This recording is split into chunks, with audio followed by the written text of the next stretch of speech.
As you can see on our logo, we have a beaver. The beaver represents wisdom, which is one of the 7 sacred teachings. Webster defines wisdom as insight, judgment, and knowledge.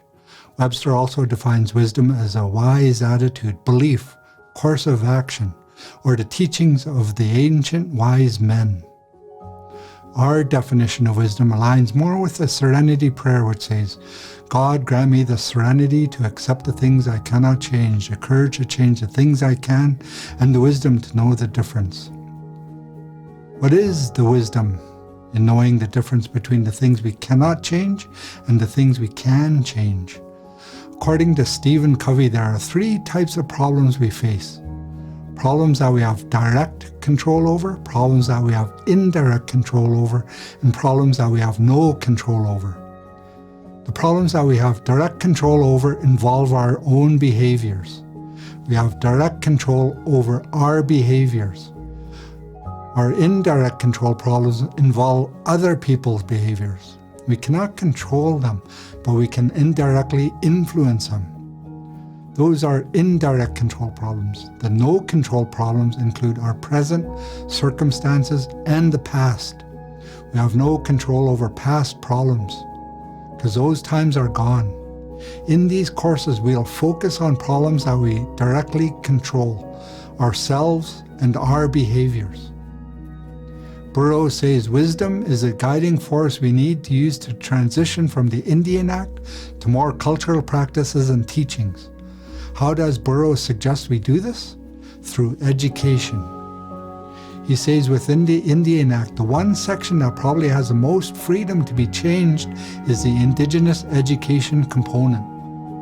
Indigenous education has minor restrictions imposed by the Indian Act. United Nations Declaration of Rights of Indigenous People has several recommendations on Indigenous education that we as a nation should adopt.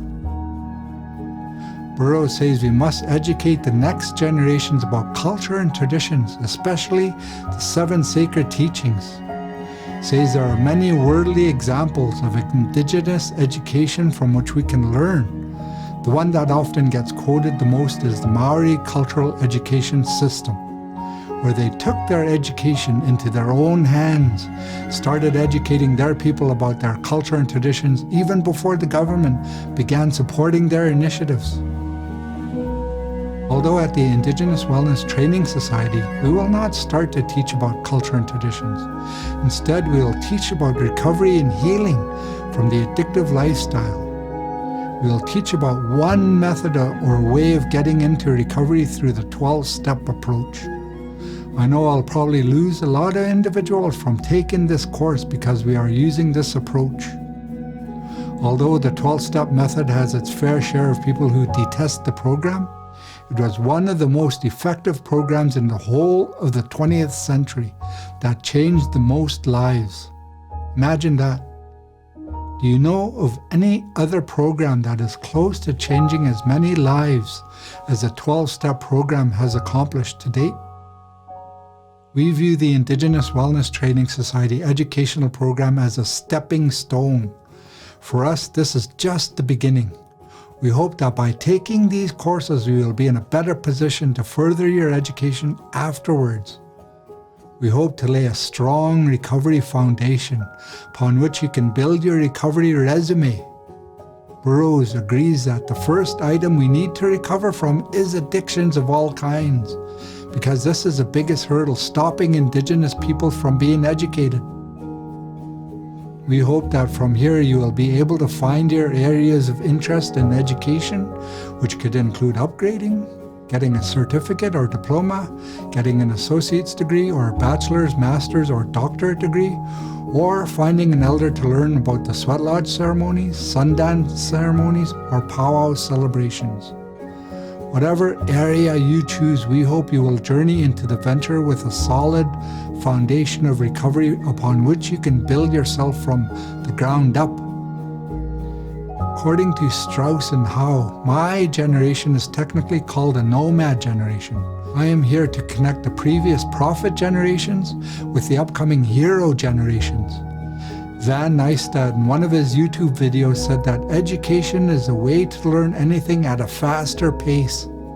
says people can learn recovery, for example, on their own through experience, but learning through experience will only take twice as long as if a person was educated about recovery. He says education will cut your learning time in half over experience time. So if you want to learn about recovery through our education program, we hope this will shorten your recovery education learning time by half. I believe it will cut it down even further because some of these ideas and concepts have taken me 25 years to figure out. We usually offer an easier, softer way, but the only way to achieve an easier, softer way is to do the work that we are asking you to do. We invite you to use your wisdom as you venture through our courses. Please let us know if you disagree with anything we say. We need to know your beliefs, what you're thinking, assuming, interpreting, imagining, judging, speculating. Communicating these items is a model of communication that we teach. Your thoughts are never right or wrong. People can only agree or disagree with what you're saying. The key, though, is to check it out. In conclusion, the way to transition away from the addictive lifestyle and the power and control held over our lives through the Indian Act is to become educated. Our goal is to educate you on recovery principles that will lay a strong foundation so that when reality sets in down the road, you will have enough coping skills in the future to deal with problems that you have direct control over, which are your behaviors. We want you to achieve twice as much as we have in half the time it has taken us to reach our contribution and accomplishment levels in your recovery journey, all our relations.